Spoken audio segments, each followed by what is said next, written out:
Hi everyone, welcome to Whispers from the Dark, the show about everything related to Top Cow's The Darkness. This is episode 5, and I have a lot of really cool things to talk about today. I want to talk about The Darkness Vol.1 number 3, and I have a whole bunch of really cool stuff to talk about with The Darkness video game number 2, which I'm talking about because a couple people had asked for it on the Top Cow message boards. And I also have a lot of swag that I want to show you from The Darkness 2, as well as a couple cool sketches I have that might even be a little related to Halloween, a little tie-in there. So, and there's some pretty cool news that came out of New York Comic Con that I heard about, so I want to share that with you too. So here we go. So issue number 3, also by Garth Ennis and Mark Silvestri, takes place directly after the last issue, where Jackie Estacado takes home a girl, and Sonatine goes to find him, finds out about it, and goes ballistic, and has to find him and stop him before he makes the biggest mistake of his life. So then we go back to Jackie, and he has just arrived home with this woman that he intends to have his way with when he starts hearing some noises. He goes to check it out, and who does he find but Butcher Joyce. Butcher Joyce is a really fun character. He shows up here and there in the comic book, especially, you know, up through issue 100, and occasionally in the video game as well. And he's doing what he does, which is cleaning up Jackie's mess. So Jackie tells him to be quiet, and then he goes back to his date. Once he does that, the Brotherhood shows up, and they storm in. So, of course, he's pissed off because they are, he told them to stay away, and they didn't listen. So he goes and he darknesses out, which is a really cool shot of the darkness we get to see. And he's about to kill him when Sonatine says, "You can't have sex or you will die." So at this point, he lets him go. He's in shock. He doesn't know what to think. And he asks for clarification, of course. And Sonatine says that if the bearer of the darkness has sex, then the power of the darkness is passed on and the current wielder dies. So this takes Jackie to a place of misery. He's giving up on life. He doesn't even care anymore. He's the guy who has everything. He's got women, money, and power, and they took away the biggest thing for him, which is the women. So anyway, he tells the woman to leave because he's not in the mood anymore. But of course, she ends up being an agent of the Angelus, and she comes back to kill him because that's what the Angelus tells her to do. And of course, he makes short work of her. So Sonatine starts telling him that there are other ways that he can eventually have sex, which is by creating women of his own. He has the power of creation, and if he will work with them, they will show him how to use his powers. So he rejects them again, and they say, well, we've got Jenny, so you better listen to us if you want to see her again. Jackie agrees, but of course he's got ideas up his sleeve, and Sonatine takes him to some area where there's nothing but sunlight, and Jackie's vulnerable. And this way he's planning to get him to finally do what he wants him to do, but it backfires, and the Angelus warriors show up, and there's nothing that anybody can do about it because Jackie is powerless. And not only do we get the warriors, but we also get our first look at the Angelus herself, which is, of course, the arch nemesis of the darkness. So anyway, that's the cliffhanger ending. That's where this issue ends.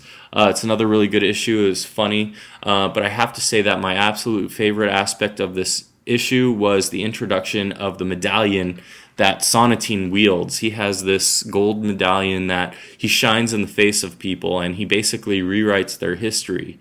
The thing is, though, is he's really twisted about it, and he comes up with all sort of rancid scenarios, which are just Garth Ennis going off and having lots of fun. So they're a big laugh, and they're definitely a highlight of the issue. Art is consistent. Apparently Michael Turner also had a couple pages in here. He helped out with this book a little bit, which is really cool. And yeah, so it was another good issue. So now we get to start talking about the Darkness 2 video game. before I get into the actual video game, I want to talk about the Darkness 2 comic book, because they did make one for the game. Different than the other series, which was for the first video game, this was a one-issue promo. It came out with a free comic book day version.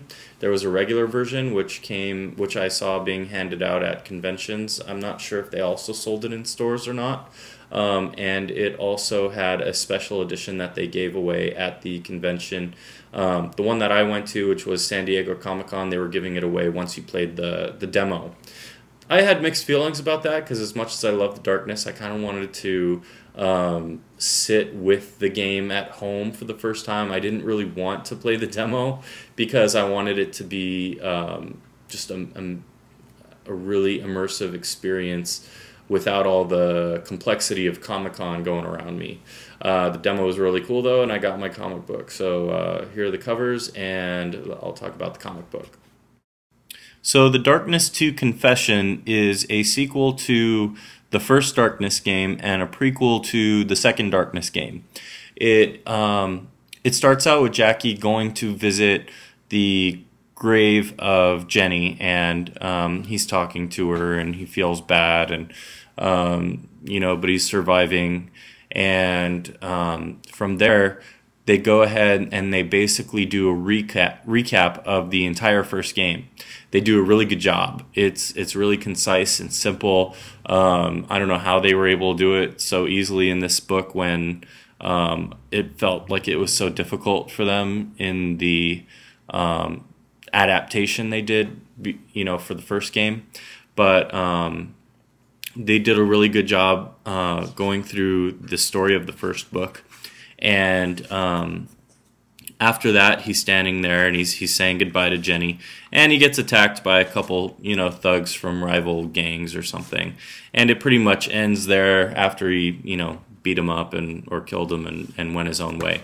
The issue had story by Matt Hawkins and Philip Sablick, with the script by Philip Sablick, and the art was by Michael Brossard, Romano Molinar, and Martin Montiel, all people who've worked on the regular Darkness comic books. The look of the book, though, was really different than what has come out previously in the comic books, especially the parts that are at the gravesite itself, I thought were very atmospheric.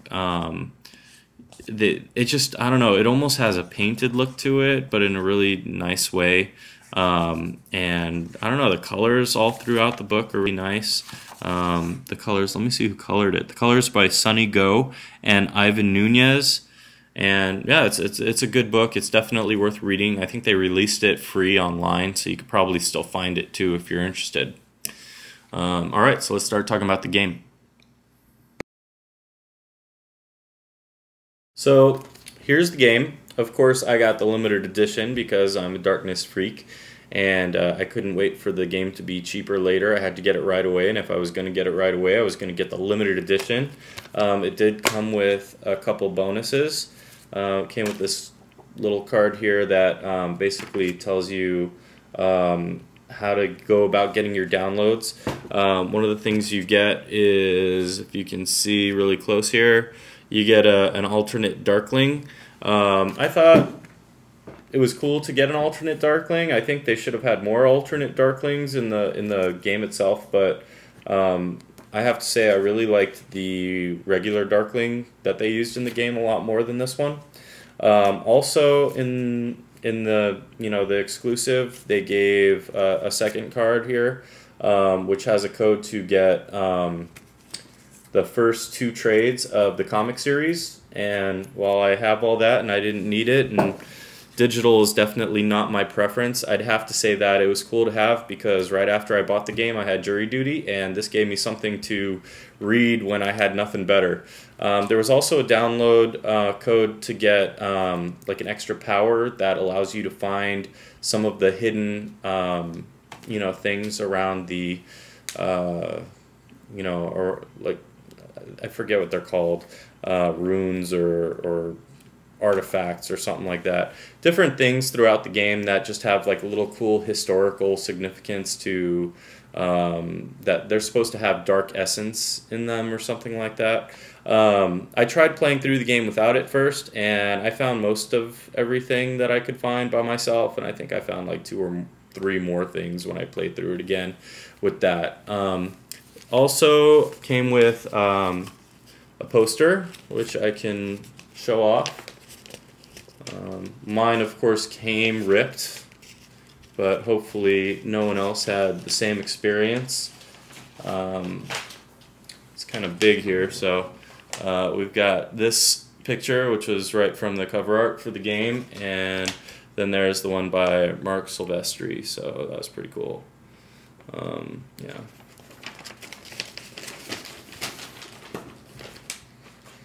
So the game basically takes off after, you know, the events of the first one, and the first thing you notice is the art style is completely different in this game than the first one. The first one had kind of this hyper-realistic kind of look going on, which really worked well for, you know, the subject matter of the game. This one, they wanted to go in a different direction. They wanted to do, I forget what they called it, but it was some sort of their version of trying to make it look like a comic book. So it had a lot of like cell shading and stuff like that. And I didn't really know if I was really hot about the idea at first. I'd played other games with cell shading, like Ultimate Spider-Man and stuff like that. And I thought it was great for that, but I didn't know if it would play well into a Darkness video game. I have to say, though, that they had their cell shading, but then within the cell shading, there were a whole lot more details and things like that. And I really liked it in the end, and I found it really fascinating. I found that I was really enjoying the artwork and the animation. I was really like paying attention to the way things moved and to the way light sources changed depending on where the characters were. So in the end, I really liked it. So I was happy with it. The basic story is that there is this group called the Brotherhood, much like the comic book, that want to take the darkness power away from Jackie. The main villain's name is Victor, and he wants the darkness for himself.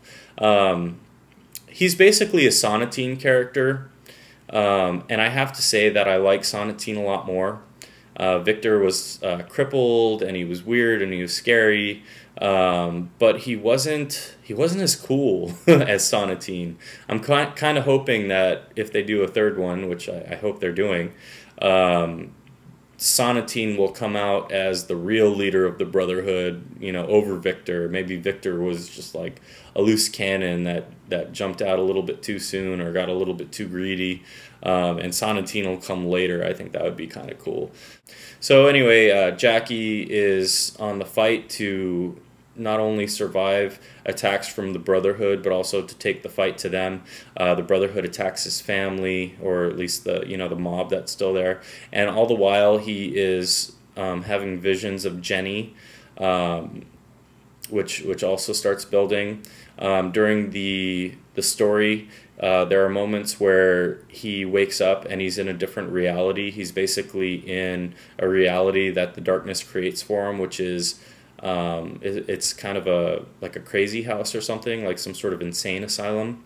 And personally, I like that a lot more than the first video game's version of hell, which is like this battle that repeats. I think feeling like you're going crazy and feeling like there's all these people who won't let you move around or do what you want to do, or you know, they try to contain you and they keep telling you you're crazy. That seems like a scarier kind of you know, reality to me.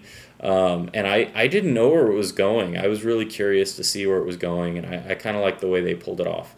So, big spoiler, in the end of the video game, I don't want to, if you haven't paused it yet and you don't want to hear the spoiler, don't listen, because this will ruin the whole thing for you.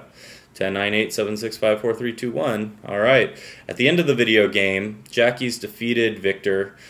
He's killed himself to go to hell. or at least into the darkness, so that he can rescue Jenny, who he learns the darkness is holding there, supposedly. He rescues Jenny, and she, big surprise, becomes the Angelus. This was kind of a surprise to me, and also kind of not a surprise to me. I could see that the Angelus was going to be a part of this game, just because they started hinting at the existence of a creature called the Angelus early in the game. And so I figured she'd be coming up in the game. I didn't know that they were going to do it as some surprise finish where we weren't going to actually fight the Angelus or her warriors or anything. I thought it might actually happen in this game. I like it better the way they did it, though. I like having something to look forward to. I just hope that they actually, do make it and pull it off. So at the end, when Jackie finds Jenny, though, the Angelus takes her over. She becomes the new Angelus. I think that this was really cool. It tears Jackie into 6 new directions. But I did kind of expect it just a little bit. And the only reason I really expected it is because the Angelus had to take over someone. And the only real main female character was Jenny. Even though she's dead through the whole thing, she's the main character. The only other female role really is his aunt, whatever her name was. I don't remember. And I didn't think they were going to make this old, woman the new Angelus. It just wouldn't have been as high impact. So I did kind of think it was going to be Jenny, and it did turn out to be Jenny. But I think they pulled it off really well. I thought she looked really cool, and I really hope that it becomes a big factor in the next video game. Playability-wise, when you compare the Darkness 2 to the Darkness 1, I have to say it's a lot more fun. The one major drawback is that it's not open world like the first one, but I kind of prefer that because it's more linear gameplay. You don't spend so much time not doing anything, but the action is really pumped up, like high octane. It's never ceasing. You're playing. It moves a lot more smoothly. It's a lot more organic, and overall the game is a lot more fun. You get a couple powers. There are some similar to the first game. You've got your arm whip again, and you've got your Darkling, and you've got the vortex or whatever it was. And there are also a couple new powers. You've got this swarm power where enemies are swarmed by, I think they're like mosquitoes or just bugs of some sort, and things like that. I had mixed feelings on the powers, just because I wanted it to be more like the comic book. I didn't like that they're like swarms of these bugs. I would have liked it if they were like little impish darklings, basically, or something like that, if they were going to go that route. They also took out some powers, like the little sneaky arm thing, because they wanted it to be more about action and less about sneaking around. But I kind of liked that from the first game, so... but it wasn't such a big deal. The bigger problem that I had with it was, as the Darkness, I want more Darklings. You get one Darkling in this game. You're the Darkness, man. I want to control a bunch of Darklings. And the thing that really got to me, that really bugged me, is I played through the multiplayer, and which is also fun, and I like the secondary characters they create with it. I would have liked to see even more interaction with Jackie. In fact, I really would have liked it if they came to hell to get him, at the end of the game, because after the Angelus escapes, he's still there. So I would have liked it if they actually went and got him. But anyways, each one of the 4 different guys that you can pick to play in the multiplayer has their own power that kind of relates to his power. You've got a guy who can do the whole swarms thing. You've got someone who can do the darkness guns, things like that. But the one I played was the one who can control Darklings, because that's the most like the comic book. That's the one that's the most entertaining for me. So that's the one I wanted to do. The problem is that he gets like 3 or 4 Darklings, and he's not the Darkness. He wields one little weapon that supposedly was imbued with a little bit of the darkness or whatever. So why does this guy get 3 or 4 Darklings and Jackie Estacado gets 1? I don't know. So anyway, That's my other major big gripe.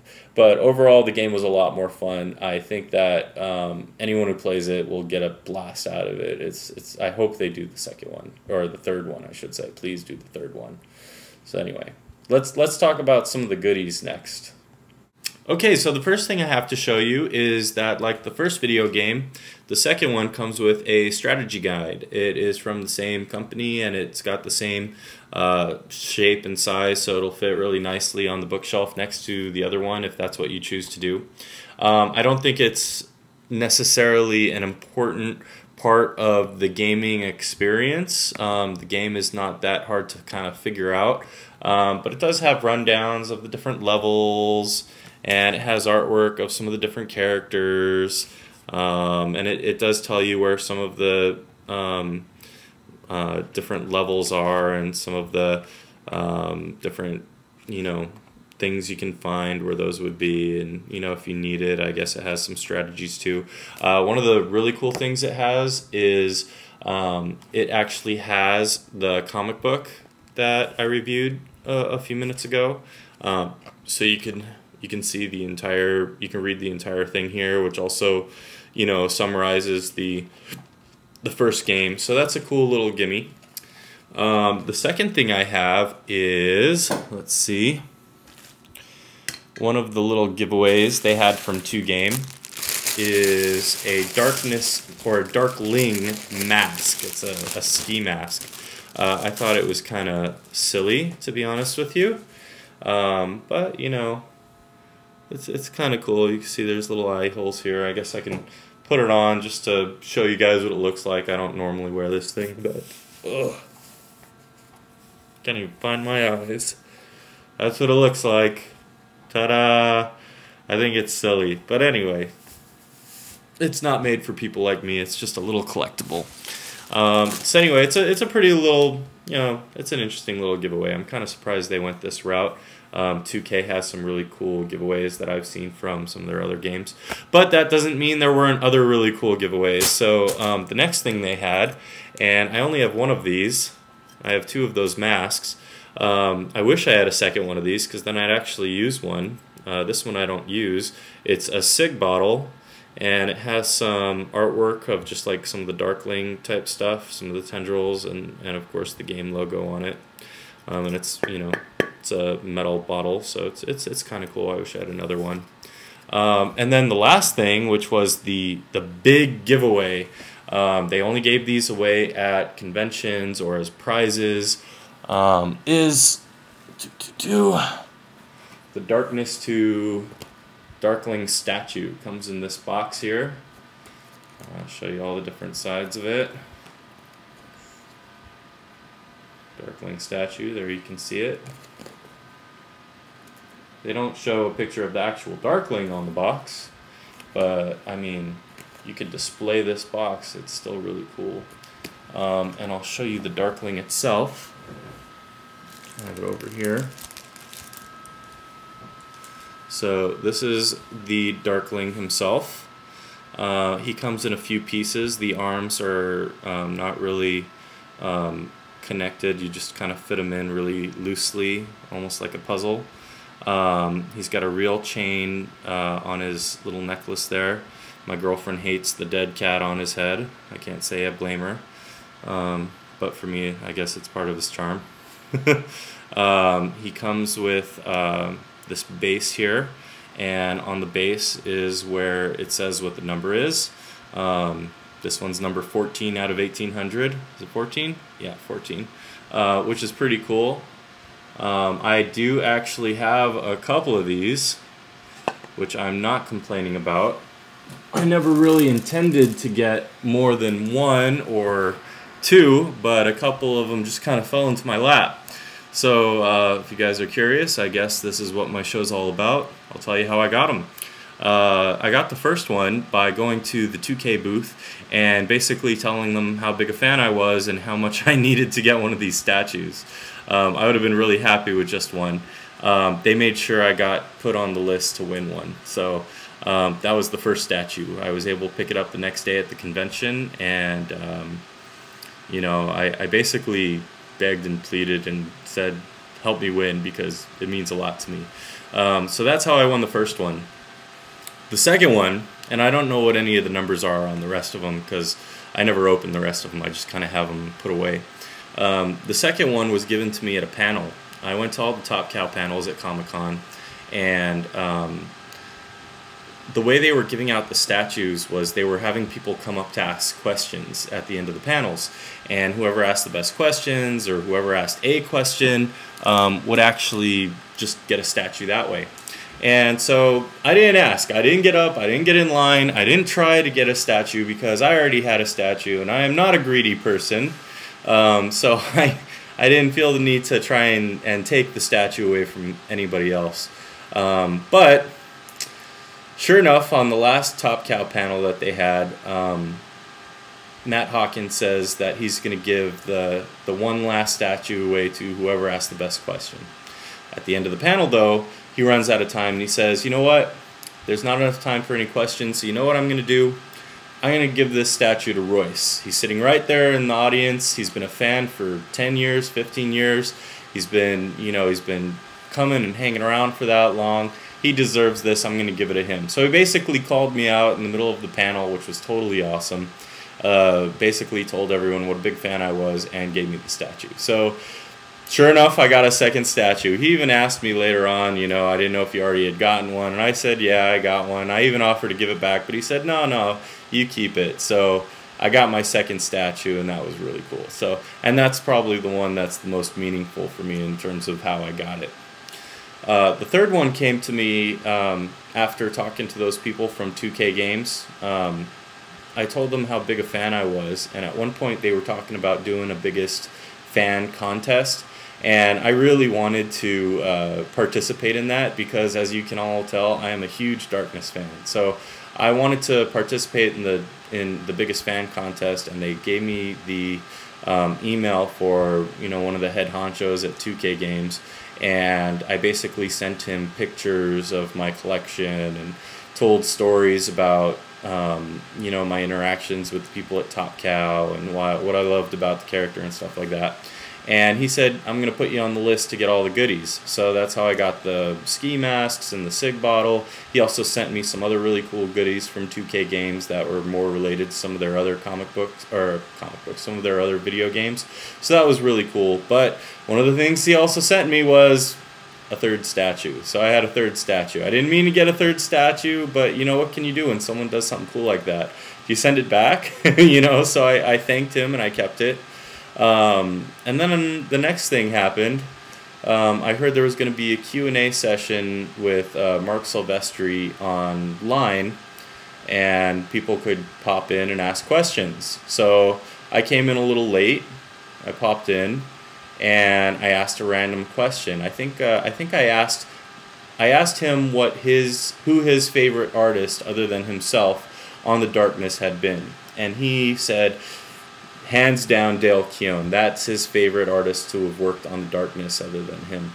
The thing I didn't know, though, was they had stated that whoever asked the next questions that would have been answered would win a statue.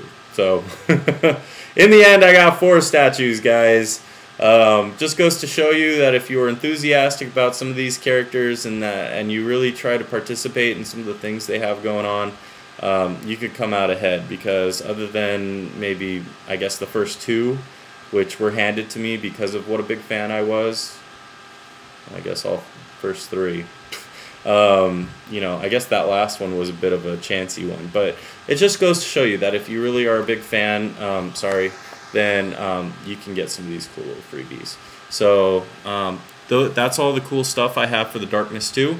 I have a little bit of original art to show you, and that's coming up next. So for my original art of the day, I have 2 pieces that I'm tying on into Halloween. In the spirit of Halloween, I have 2 sketches that are zombie versions of the Darkness. The first one is by Robert Elrod. I met him on the way to the convention in one of the buses, and told him, I was there for sketches of my favorite character, and he was into monsters and stuff, so he said, stop by, I'll do you a sketch, and that's what he did. The other guy is an artist named Daniel Mendoza. He does a zombie comic book, so you know, I liked his overall style, and I wanted another zombie Darkness, so I asked him for one, and this is what he did for me. One of these days I'd like to get an Arthur Sidom, or however you say his name, but until then, I thought these were both pretty cool.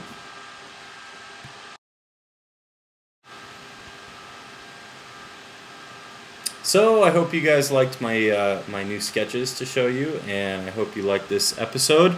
We're now done with the video games. After this, the episodes should be a bit shorter.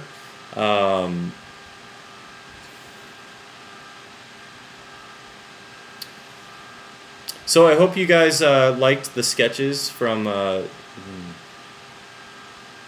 So I hope you guys liked my original art of the day. Make sure to check out Robert Elrod and Daniel Mendoza. I will link you to their websites below. Also, I hope you enjoyed checking out some of the cool swag and information I had on the Darkness 2. Again, I think it's a great game. I think you guys should all check it out. There is one piece of news I almost forgot to share. I did not go to New York Comic Con, but I did search and scour the internet until I could find something about what Top Cow released, because I heard that they had a few announcements for New York Comic Con. And the big one I heard was that they are now planning the Darkness Artifacts crossover. This is going to be the story that deals with the repercussions of Jackie's involvement in the reshaping of the universe, and especially with Hope. So this is going to be something that involves Witchblade, along with a lot of other key players. They have titled the story Progeny, from what I understand. That is all the information I have on it. I don't know who's doing the art. I don't know who's writing it. I don't know when it's going to come out. Honestly, I'm not in a rush for it to come out. I'm really enjoying Witchblade. I'm really enjoying Darkness. I'm really enjoying Artifacts. I hope they take their time. I just hope they don't rush it, because I think it's really great the way it is. And I want it to go in that direction. I just I don't want to rush it. So anyways, I think that's it for me for the day. Again, if there are any questions, comments, concerns, things you guys want to share, please let me know. I want to hear it, I want to see it, and I want to share it. So until then, see you next time. Darkness signing out. Stay dark.